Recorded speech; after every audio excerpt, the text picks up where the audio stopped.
Good evening. Thank you for joining us tonight for our 18 News Digital exclusive State of the Virus. I'm George Stockberger. Over the last couple of weeks, we've continued to see cases of COVID-19 decline, as well as the deaths declining in our area. And more COVID vaccination sites are being set up for when the area receives enough doses. Still, there are a lot of questions about the vaccine, both how it works and where you can get it. And to help us answer those questions today, we're joined by Dr. Michael Scalzone, Chief Quality Officer at Guthrie. Thank you for joining us today, Dr. Scalzone. My pleasure, George. All right, so we're seeing Chemung County now below 100 cases of COVID-19. Schuyler County today saying they only have 17 active cases. Steuben County is also improving. So what are you seeing in the hospitals right now? George, this is really great news, and we are seeing that as well. The hospitalizations that we've talked about before do show up a few weeks after. So the positive cases is a great leading indicator for us. So as we see those cases drop, we have a reliable way of knowing what's going to happen in the hospitals in the next 2 weeks. We are probably at about 1/3 of the number of hospitalizations across the system as we were 6 weeks ago. All right, that's great news. And Doctor, the question we've been getting the most from viewers in New York and also in Pennsylvania every day is where they can get the vaccine and how they can get the vaccine. So how are people going to be able to get the vaccine right now? Yeah, George, it's an excellent and a somewhat complicated question. So it's different by state, and I'll try to explain as best I can what's happening right now. It does change, as I mentioned, week to week. But if we look at the New York side, scheduling remains on the New York State website. So that is the way that people can look to see if they're eligible and look to see where those sites are. In the beginning, a lot of the vaccine was coming through our hospitals.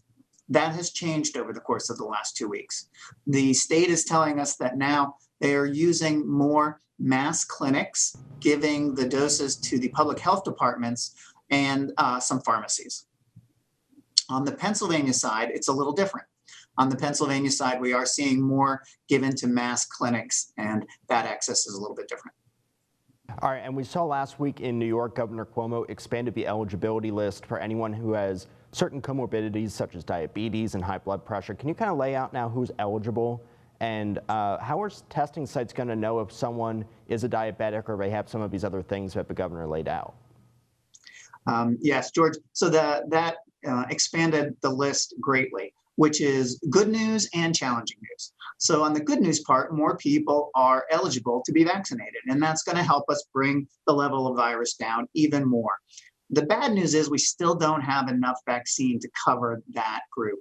We're still seeing about 300,000 new vaccines available across the state, and there are 7 million people across the state that are now eligible. That's about a little bit more than 1/3 of the entire population. When people come to get vaccinated, they do need to bring documentation. So they need to show that they have that medical condition, and the website will walk through what those pieces of information are that will let them qualify. All right, Doctor, we're going to go to our first viewer question. This one from Debbie in Horseheads, and she's asking if can you still infect someone with COVID after receiving both of your vaccine doses? So we get this question quite frequently, and it's a really important one. What we know is that the chance is certainly much, much less, but we don't fully have that defined. So the science is not complete. If you think about it sort of practically with common sense, when you get infected, typically it's through the nose or mouth. It's a respiratory virus still. And at some point, when you are infected, your body makes the response with antibodies and then fights that infection. But there's probably a small window of time from the time you get infected until the time the body responds completely, where you could still express that virus, and theoretically, at least, you could still be infectious. All right, now Amy in Corning asks, if you've had severe COVID and have lingering issues, will the vaccine help you recover?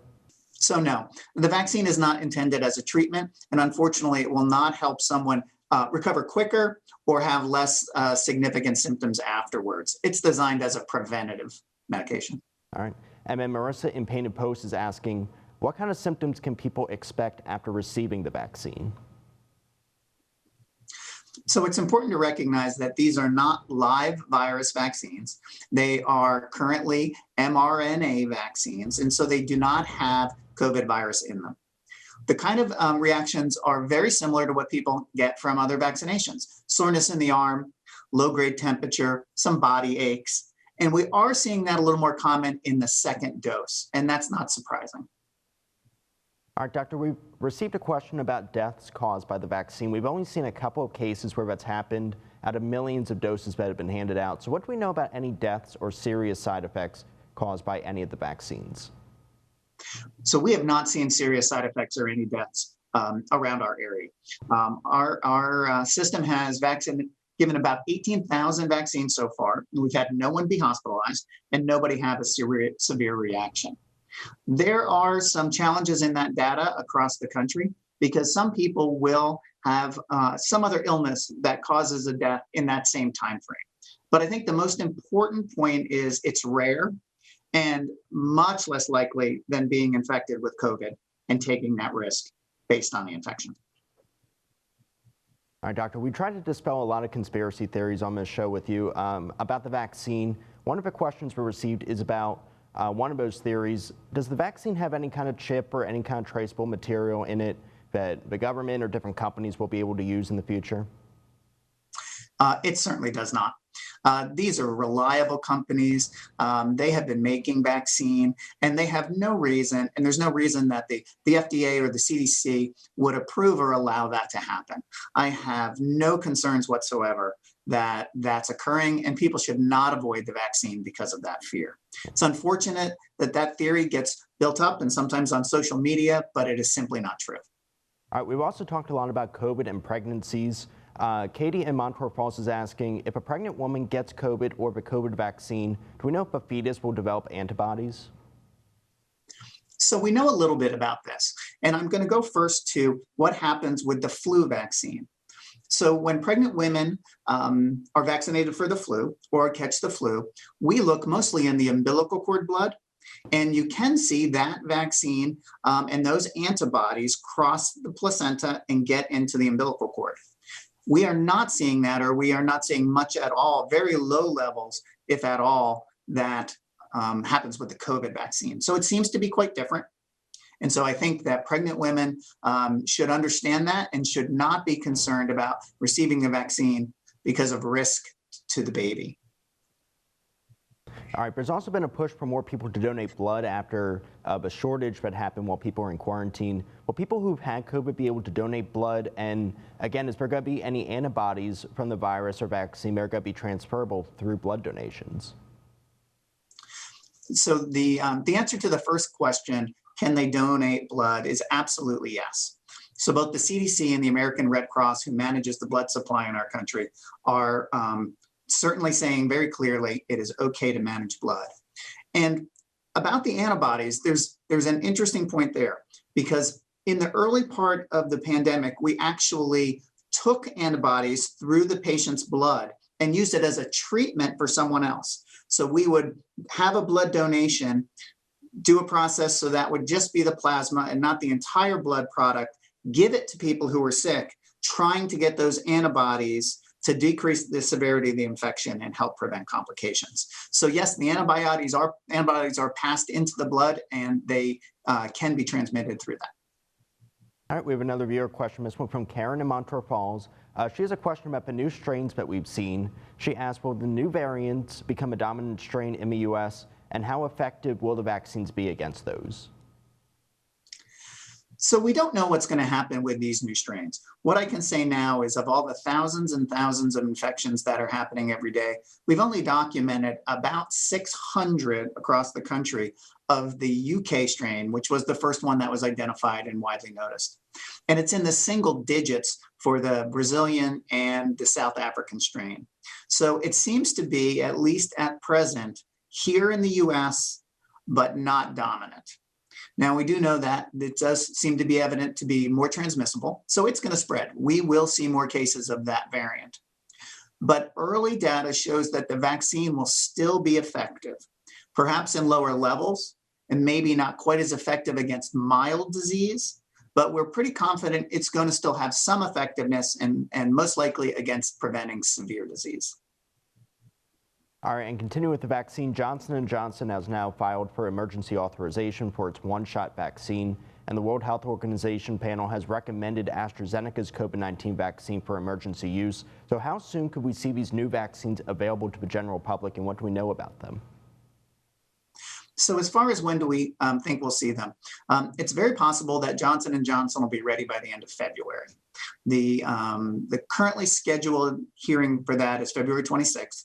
And if we look at the experience with the Pfizer and the Moderna vaccine, it was just a day or two before they were ready to distribute that vaccine. The advantages are two. One is that it's a one-shot vaccine, and that makes it much simpler for patients. The second is storage is much easier. And so it does not need to be frozen in the same way as the current vaccines are. So you can distribute it, and it can be given in physician offices, and that will be much more convenient for patients, and we'll be able to get that to patients much easier. All right, Dr. Skousen, we've hit on a lot of topics today. What else do you need people to know about either the COVID-19 vaccine or the virus itself? So I think the important part about the COVID vaccine is it is safe and effective, and it will become more available. So I really encourage people to get vaccinated as soon as they can. We understand the frustration. We have to ask for a little patience. We are getting the vaccine available to folks as quickly as possible. The second part is, unfortunately, a vaccine is not a passport to stop wearing masks or maintaining social distancing.